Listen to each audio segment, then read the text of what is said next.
Bonjour, je vous retrouve aujourd'hui donc pour une nouvelle vidéo sur les hauts potentiels avec un sujet un petit peu particulier parce qu'il ne concerne pas directement les hauts potentiels, mais il se trouve que les hauts potentiels vivent cette chose-là, et donc c'est bien d'en parler parce que ça permet de comprendre, ça permet d'expliquer clairement une des choses que vivent les hauts potentiels. Donc ce dont j'ai envie de vous parler aujourd'hui, c'est du syndrome de Cassandre. Alors c'est quoi le syndrome de Cassandre? Ça fait partie de la mythologie grecque en fait. Cassandre avait reçu le don de prophétie et également la malédiction de ne jamais être cru. En sachant quand même, ça c'est une parenthèse, mais que toutes ces prophéties s'étaient réalisées. Enfin bon, peu importe, cette pauvre Cassandre, elle avait reçu ce don de pouvoir prédire les choses et également cette malédiction de ne jamais être cru. Et on part de ce postulat-là pour avancer sur ce que je vais vous dire par rapport au potentiel. Il y a autre chose que je vais vous dire avant. C'est une expérience qui a eu lieu et qui permet de comprendre également ce syndrome-là. En 2010, un comédien qui s'appelle Yann Frisch décide de faire une improvisation en public. Hello Lionel. Et donc, c'est en faisant cette improvisation en public qu'il a pris conscience du syndrome de Cassandre.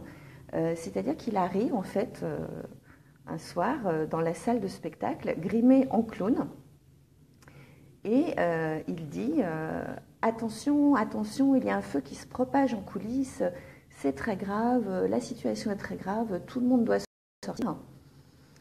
Ça marche ou pas là?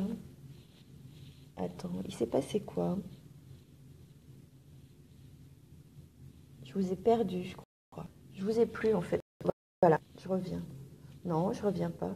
Le téléphone fait absolument que ce qu'il veut. Voilà, c'est bon, je suis revenue.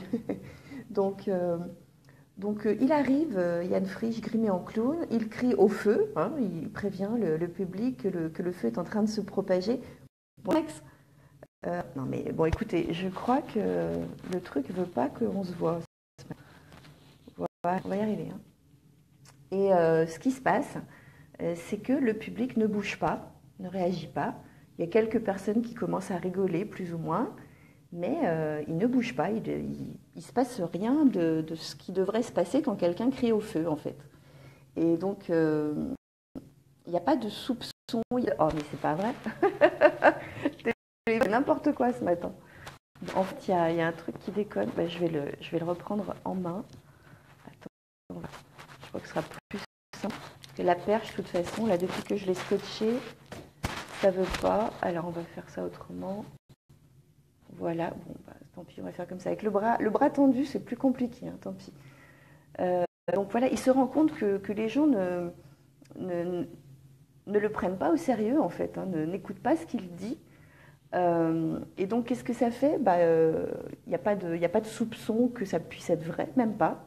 Les seules réactions donc, sont des réactions de moquerie, de rire.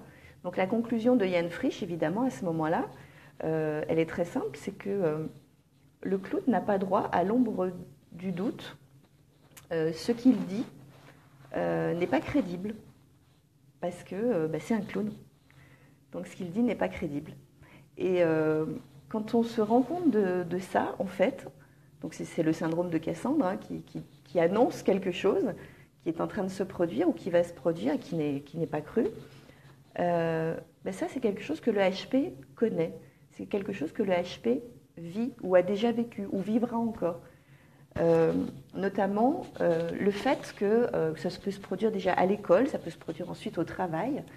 Notamment le fait qu'il pressente effectivement des choses et qu'il le dise.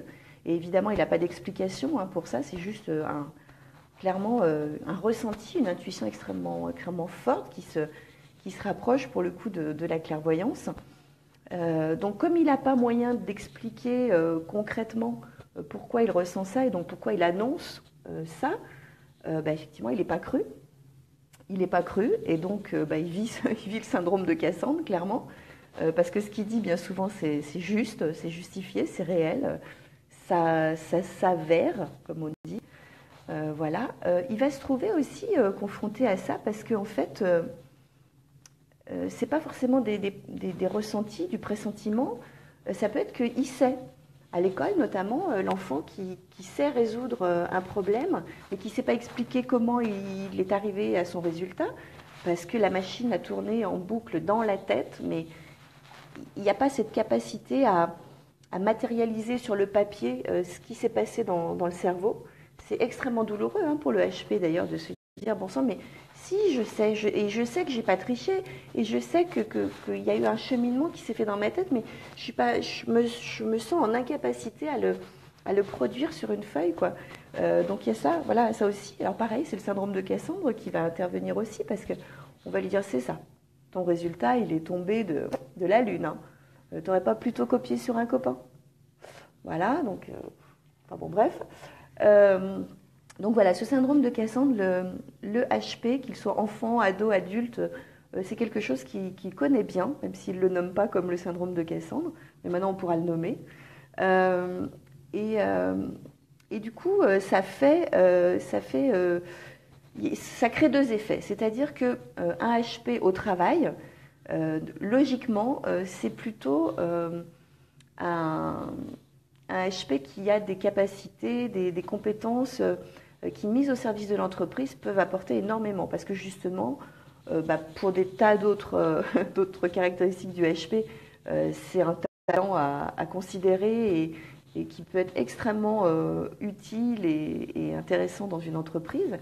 Mais il y a aussi ce phénomène donc, du syndrome de Cassandre qui va intervenir parce qu'à un moment donné, il est probable que le HP va pressentir quelque chose par rapport à des trucs qui sont mis en place dans l'entreprise. Et s'il ose dire ah ouais, mais alors si on fait comme ça risque de partir dans cette direction-là, évidemment, la question du normopensant, c'est mais pourquoi tu dis ça? Est-ce que tu peux argumenter? Eh bien non. Bien souvent, le HP ne va pas pouvoir argumenter. Et il se trouve, pauvre Cassandre, avec ses prédictions, avec ses ressentis, avec cette clairvoyance de ce qui va arriver, de ce qui peut arriver, et avec la malédiction de ne jamais être cru. Alors Dieu merci, l'histoire va l'aider à comprendre qu'il n'est pas fou, parce que très souvent, ce qu'il a ressenti, ou ce qu'il a perçu, ou ce qu'il a compris, est avéré par la suite. Mais bon, il faut parfois attendre du temps avant d'avoir le soulagement du résultat. Donc voilà. Mais en tout cas, voilà, c'est bien que le haut potentiel ait connaissance de ça. D'abord parce que quand il en a connaissance, peut-être qu'il le vit autrement, c'est-à-dire que au moment où il le ressent, où il pressent des choses, peut-être qu'il va se garder de le partager, tout simplement, en se disant, bon, après tout, de toute façon, si je partage, ils s'en tapent la coquillette gauche et la droite aussi. Donc, je ne partage pas, tant pis, ça aurait pu être bénéfique pour tout le monde, mais tant pis, c'est pas de l'égoïsme, hein, c'est qu'à un moment donné, j'en ai marre qu'on me dise que je suis un illuminé, un lanceur d'alerte, un Madame Irma, je ne sais quoi d'autre. Enfin bon, et comme je ne peux pas étayer mon discours, je passe, quoi, je laisse couler le truc et je garde ça pour moi. Donc finalement, c'est un peu comme ça souvent que le HP se protège. Et puis parfois, il a la chance d'être, on va dire, à son compte, de travailler pour lui. Et qu'est-ce qui se passe? C'est que quand il travaille pour lui, du coup, il peut être à l'écoute de ses intuitions, il peut être à l'écoute de ce qui se passe à l'intérieur, de ces fameuses prémonitions, ou en tout cas de ces choses qu'il sait sans jamais pouvoir les expliquer, parce que ça le concerne directement. Il n'y a pas à tortiller, on n'a pas besoin du coup d'expliquer à qui que ce soit. Et c'est ça aussi qui est bien. Donc voilà, sur chaque chose qui concerne le HP, qui peut être, oui, neige, qui peut être considérée comme une faille, une faiblesse, enfin peu importe, ça peut être aussi, oui, je me suis baissée pour être vers mon chat, ça peut être aussi une force en réalité. Bonjour tout le monde. Voilà, je suis le plus beau. Ne pars pas avec mon fil, chaton. Voilà, la feuille, le chat. Voilà, ça c'est fait. Il est blanc et il se roule dans la terre. C'est merveilleux. J'ai le pressentiment qu'il va être très beau tout à l'heure. Voilà. Non mais voilà, je voulais vous parler du syndrome de Cassandre parce que c'est très intéressant. Je trouve que l'histoire en plus est est vraiment très intéressante. Pour ceux qui ont envie d'approfondir sur le sujet, HP ou pas d'ailleurs, bonjour Christelle. Yann Frisch continue, parce qu'il fait un spectacle sur le syndrome de Cassandre, du coup, depuis. Donc vous pouvez le retrouver, je pense, sur les réseaux sociaux, où il a un site également. Et il fait un spectacle sur le syndrome de Cassandre. Et évidemment, si vous voulez aller plus loin, je vous invite à suivre ce garçon talentueux qui développe dans son spectacle. Voilà, je suis très très près, je déteste ça, je vais réparer ma perche. Aujourd'hui, en plus, j'ai 1 an de plus, donc j'ai pas envie, j'ai pas envie que ça se voit. Bref, voilà, je vous embrasse. Et puis, je vous souhaite une bonne journée. Je vous souhaite de continuer à vous accepter tel que vous êtes. Le monde a grand besoin de personnes qui s'assument et qui offrent du coup autre chose que de la laine moutonnée à foison. Voilà, on a grand besoin de diversité et c'est très bien. Soyez rouge, soyez bleu, soyez jaune, soyez vert à petits pois, soyez vous-même. Voilà, je vous embrasse et puis je suis contente, le téléphone n'a pas sonné. Voilà, passez une belle journée et soit à tout à l'heure, soit à demain.